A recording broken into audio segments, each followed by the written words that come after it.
చెప్పండి గురుగారు. ఇంకా అది విషయం.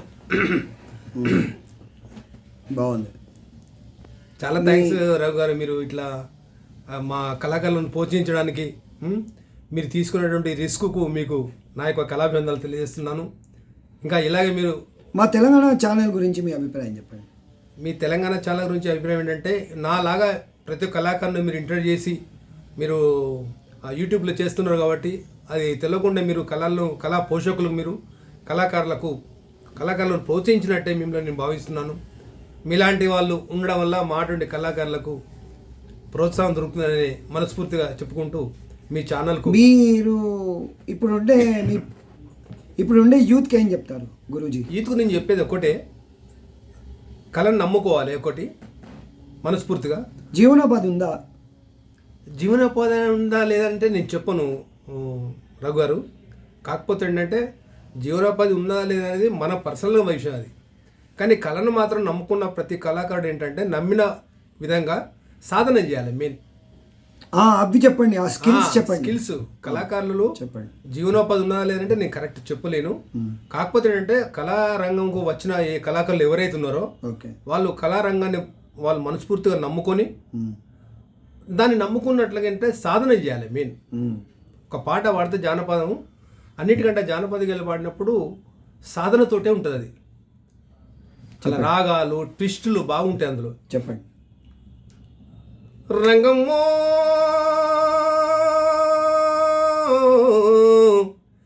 రంగమ్మ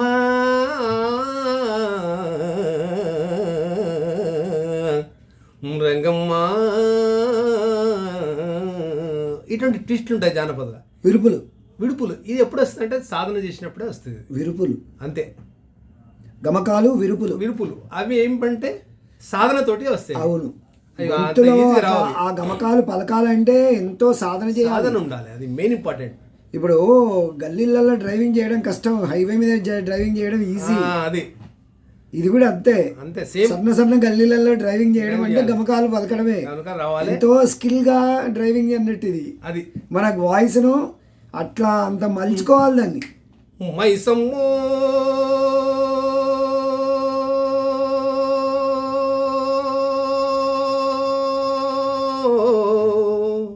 ఓ మైసమ్మ ఇట్లా రాగాలు తీయాలన్నట్టు. రాగాలు తీయాలంటే సాధన ఉండాలి. అది మీరు క్లాసికల్ నేర్చుకున్నారు కాబట్టి అట్లా పదను వచ్చింది మీకు. మొదటి నుంచి సాధన చేస్తారు. పదను లేకపోతే ఆ పదను రాదు. ఆ వాయిస్ లా పదను నా గల్లి గడితే హిరన్నా ఇది నన్నే హజూతది రన్నా, నా గల్లి గడితే హిరన్నా ఇది నన్నే హజూతది రన్నా, మోటా కొడితే రన్నో నా మొక మెహజూతది రన్నా, పోతన్నా దున్న పోతన్నా దినిగొన్నా ఫలమేమన్నా ఇప్పటివరకు ఎన్ని ప్రోగ్రాంలు ఇచ్చారు? చాలా ప్రోగ్రామ్స్ ఇచ్చిన రఘు గారు. అందాజ లెక్కలు 10,000 పైన. 10,000 10-20,000 వరకు వచ్చిన. ఎందుకంటే 40 సంవత్సరాలు రిటైర్మెంట్ అయినట్టున్నారు కదా. అవును. మరి మీకు కొంచెం స్థితి బాగానే ఉంది, ఆర్థికంగా స్థితి బాగుందా? పర్వాలేదు. గవర్నమెంట్ కూడా మమ్మల్ని ఆదుకుంటామని చెప్పి ఆశిస్తున్నాం మేము కూడా. ఓకే. ఇప్పుడు ప్రజలకు ఏం అప్పీల్ చేస్తారు? ఈ కళారూపం ఇంకా 100 సంవత్సరాలు బ్రతకాలంటే ఏం చేయాలి?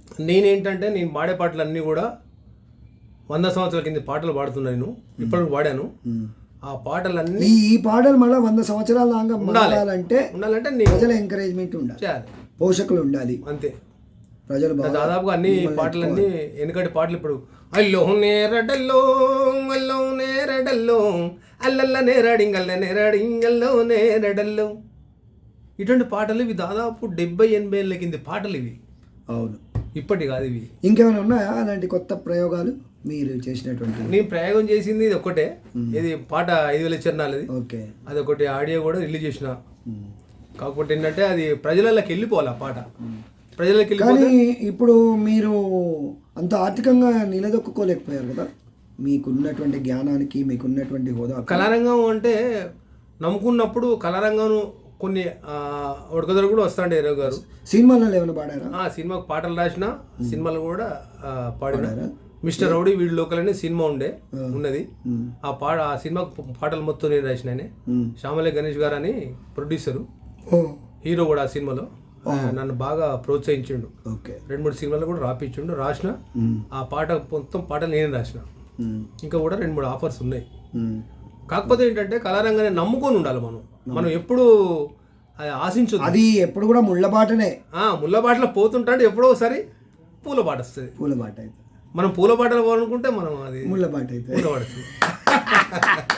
అది బాగుంది. కానీ ఇంతవరకు కళాకారులు కళ నమ్ముకున్న వాళ్ళు ఇంతవరకు ఎవరు చెడిపోలేదు నాకు తెలిసి. మనస్ఫూర్తిగా నమ్ముకున్న వాళ్ళు వాళ్ళకి ఎప్పుడో స్కిల్ఫుల్ గా ఎవరు పాడినా కూడా వింటారు, వస్తారు, చూస్తారు. అంతే కదా. అంతే. ఏదో మిడిమిడి జ్ఞానంతో పాడితే రారు, ఫెయిల్ అయిపోతారు. షార్ట్ కట్ ఏం లేదు కదా దీనికి. ఒకటే సాధనే షార్ట్ కట్. సాధనే సాధన ఎత్తే అంత మెలోడీ వస్తుంది. అంత మెలోడీ వస్తుంది, అంత రాణిస్తాం. శ్రావ్యత వస్తుంది. మధురం ఆ మాధుర్యం అనేది సాధనలో కూడా వస్తుంది అంతే తప్ప ఇంకేం లేదు. నేను కూడా కళాకారుని, ఏదో చిన్న కళాకారు. మీరు చాలా గొప్ప కళాకారు. మీ యొక్క వీడియోస్ కూడా మీ క్లాసికల్ మీది ఇవి కచేరీలు కూడా నేను చాలా సార్లు చూశాను. నేను లైవ్ లో చూశాను మిమ్మల్ని, మీరు పాడంగా చూశాను. మీరు చాలా క్లోజ్ ఫ్రెండ్. మరి మీరు గుర్తిస్తారా లేదా? నేనైతే గుర్తిస్తున్నా. తప్పనిసరి రఘు గారి 100% నాకు అభిమానం మీరంటే. నాకు చాలా సంతోషించిన మీరు ఈ ఛానల్ పెట్టినందుకు. I'm very happy. మీరు కళాకారుల గుర్తించి మీరు ఎక్కడెక్కడ ఉన్న కళాకారులను తీసుకొచ్చి మీరు ఇంత రిస్క్ తీసుకొని రికార్డ్ చేసి మా కోసం మీరు మమ్మల్ని జనంలోపుకి వదలడం అంటే అది మేము మాకు అది చాలా ధన్యులం మీరు చేసినటువంటి కృషికి. మీరు ఇంకా ఏమేమి ప్రయోగాలు, ఈ 5,000 పాటలు కాకుండా ఇంకా ఎలాంటి పాటలు పాడతారు? నేను అన్నీ పాడతాను. మా జానపదికలు మొత్తం దాదాపు 200 పాటలు పాడతాను నోటికి. అన్ని సేకరణ పాటలు వితౌట్. అంతే చూసుకుంటా పాట. ఎక్కడైనా బాగా ఎక్కడ సేకరించారు ఇవన్నీ? దాదాపు ప్రతి పల్లెటూరుకు పోయేది ఒక 20 years బ్యాగ్. ఎందుకంటే నేను ఆల్ ఇండియా రేడియో గాయకుని కాబట్టి ఈ రేడియో స్టేషన్ కొత్తదనం చూపెట్టాలి. కొత్తదనం ఓన్లీ సేకరణ పాటలే పాడాలి. ఆల్ ఇండియా రేడియోలో మనం రాసిన పాటలు పాడడానికి వీలేదు. అంటే ప్రజలలో నానినటువంటి జనాలు పాడుకునే పాటలు అంటే ఈ నాట్లేట్ జానపదం అంటే కదా. నాట్లేసేటప్పుడు జానపదంలో ఎలాంటి పాటలు ఉంటాయి చెప్పండి? ఇప్పుడు పొలం పాటలు అట్లాంటి జానపదంలో ఏమేమి పాటలు ఉంటాయి? అన్ని ఒక్క పాట కాదు, 200 పాటలు ఉంటాయి. అట్లా కాదు, ఈ ఒక్కొక్క దానికి ఒక్కొక్క పాట ఉంటుంది కదా. ఇప్పుడు నాట్ల పాటలు ఎట్లా ఉంటాయి? ఇప్పుడు నేను చెప్పింది ఇదే, నాటు వేసే పాట. అంతే. మీ ఎత్త వత్తేను పోతావై బిడ్డ గున్నగున్నారి సెవలగున్నారి, మీ మామ వత్తేను పోతావై బిడ్డ గున్నగున్నారి సెవలగున్నారి,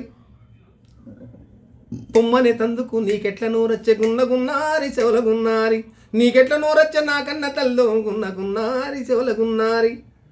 నాట్లేసుకుంటూ మహిళలంతా ఆ పొలంలో. సరే, ఇంటికి వెళ్ళేటప్పుడు లేకపోతే పొలంకి వెళ్ళేటప్పుడు పాటలు ఉన్నాయి, అవేంటి? ఇక వాళ్ళు అంటే కామన్గా పాడుతూ ఉంటారు వాళ్ళు. అదే ఇంటికి వెళ్ళినప్పుడు వెళ్ళేటప్పుడు బాగా ఏంటంటే జానపదం ఎప్పుడు వస్తుందంటే వాళ్ళు బాగా కష్టాలు ఉన్నప్పుడు, ఆ కష్టాలకు వెళ్ళి ఆసుకవిత్వం.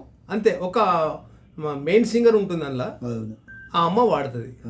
పాడితే సూరు సూరు తిరిగి చుట్టాకు తెచ్చి తెప్పువాకు లేదా అని పొడవత్తడక్క వాన్ని నేనే ఉన్ననా వానయ్య సొమ్మేమన్నది నన్నా. చమత్కారం అన్నట్టు పాటలు. ఇంకా వాడండి, ఇంకా బాగా మంచిగా ఇంకా ఇటువంటి పాటలు అన్నట్టు ఇవి. ఓకే, చమత్కారమైన పాటలు. ఓకే. ఇంకా ఇప్పుడు పొలం మరి ఇవన్నీ పొల్లు కొట్టేటప్పుడు, తర్వాత కోసేటప్పుడు ఇవన్నీ ఉంటాయి కదా, అవి ఆ పాటలు ఏమైనా వచ్చా మీకు? అవి ఆ పాటలు కూడా ఏంటంటే మెయిన్గా ఆడోళ్ళు పాడేటి, మొగోళ్ళు పాడేటి అట్లా ఉండవు. జానపదం ఉండవు అలా. అందరూ ఆడోళ్ళు. ఇప్పుడు కోతలప్పుడు, తర్వాత దుక్కి దున్నేటప్పుడు, తర్వాత ఈ వడ్లు ఎండబెట్టేటప్పుడు, వడ్లు ప్రత్యేకించి వాటికంటే ఉండదు ప్రత్యేకించి. లేదా ఒక చిన్న లాలి పాటలు ఏమైనా ఉన్నాయా? చిన్న పిల్లల పాట ఎప్పుడు తల్లి ఆడిస్తూ పాడతారు చూడండి, అట్లా. జానపదంలా ఇవి ఏంటంటే మీరు అనేది జానపదాలు ఉంటాయి కానీ ఈ అంత సీరియస్గా ఉండవు ఈ మీరు చెప్పిన సబ్జెక్ట్లా. ఇప్పుడు లాలి పాటలు అంటే మామూలు ఆడోళ్ళు పాడుతూ ఉంటారు, ఉయ్యాల లేసి తొట్లేసి. అట్లే మీరు కూడా అట్లాంటివి ఏమైనా వస్తాయా అని పాడమంటున్నా? అన్నీ తెలుసు ఆ పాటలు, కానీ మనం డాష్ మీద స్టేజ్ మీద పాడేటి ఎక్కువ ఎంచుకుంటాం అన్నట్టు. అట్లా అవి ఇప్పుడు ప్రజలలో బాగా మాధుర్యం ఉన్నటువంటి పాడతారు, ఎక్కువ పాడతారు వాళ్ళ డిమాండ్ని బట్టి. వాళ్ళ డిమాండ్ అట్లా కదా. ఓకేనండి, థ్యాంక్ యూ రఘు గారు, చాలా ధన్యవాదాలండి. మీ టెలిఫోన్ నెంబర్ చెప్పండి. 9849068008. మళ్ళీ ఒకసారి 9849068008. మీరు పిల్లలకి ఏమైనా ట్రైనింగ్ ఇచ్చారా మీ పాటలు? అంటే పిల్లలకి ట్రైనింగ్ అంటూ ఏముండదు, కాకపోతే అంటే నాకు టీం ఉన్నది, వాళ్ళు నా టీంలో వస్తారు, వాళ్ళు జానపద కూడా వాడతారు వాళ్ళు. ఈ జానపదని ఏంటంటే ముఖ్యంగా ట్రైనింగ్ ఇవ్వాలంటే కంజరి ఇవ్వాలి రఘు గారు. మనం వాళ్ళు లయ వాళ్ళకి తెలియాలి, జ్ఞానం ఉండాలి అంతే. శృతి ప్రధానం కాదు కానీ లయ ప్రధానం. శృతి ప్రధానం అంటే వాళ్ళు సాధన. జానపదంలో శృతి ప్రధానం ఉండదు, ఏదంటే అది వాడచ్చు. అయితే దీనిలో లయ ప్రధానంగా ఉంటుంది, అంతే, లయనే ఉంటుంది, లయ ప్రధానంగా ఉంటుంది అట్లా. ఓకే, మీరు నాకు టైం కేటాయించి ఇంటర్వ్యూ ఇచ్చినందుకు ధన్యవాదాలండి. థ్యాంక్ యూ అండి, మీకు కూడా ధన్యవాదాలు. ఓకే ఫ్రెండ్స్, వీరికి ఏదైనా మీరు సీనియర్ కళాకారులు ఎవరైనా మిమ్మల్ని అప్రోచ్ అయితే కొంచెం హెల్ప్ చేయండి. మిమ్మల్ని ఎవరైనా మా ఛానల్ చూసి